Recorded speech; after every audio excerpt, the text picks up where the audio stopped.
I'll open a public hearing. Is there anybody in the audience that wishes to speak to this particular agenda item? Mr. Simmons.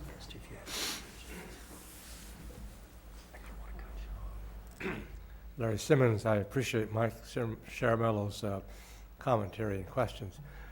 But it's sort of on the same line, have we any idea if there's been, with the reduction of services, has there been people who need it the most who are having trouble with the reduction? Any feedback on that? Like people with poor mobility or special needs or anything? That's kind of a vague question, but I wonder if there's been any kind of feedback about who's been inconvenienced, I guess I would say the most. You don't know about that right now, do you? Again, we've only had 1 month of data to collect and compare to last year at this time, so it's really hard to get a gauge on the pattern of who we may be impacting or not. Our response time has slowed, not substantially, but it has. Before we were just under 8 minutes average response time from when you called to when we picked you up. Now our average is a little over 10, it looks like, for this last month. However, there are times when it could be substantially longer.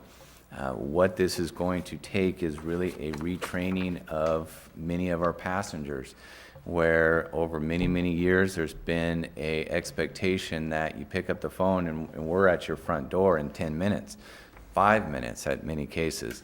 A traditional service, dial-a-ride service, you're needing to call a day in advance, at a minimum 2 hours in advance. So there may be some retraining that people need to get used to, calling to reserve a spot in advance, and that way you can guarantee that we're there when you need us to be there to provide that service a little bit more.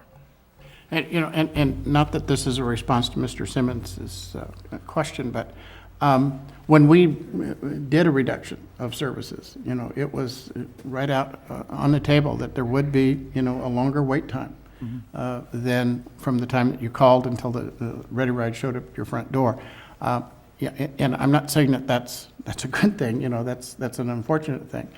But it was not something that we weren't aware of or that wasn't discussed at the time. So, yeah, and again, you know, 1 month of data is until you can get 6 weeks, 8 weeks into the system, the numbers aren't there to make any predictions. So, but I know Jeff will continue working with the ReadyRide staff. Any other public comment regarding ReadyRide service?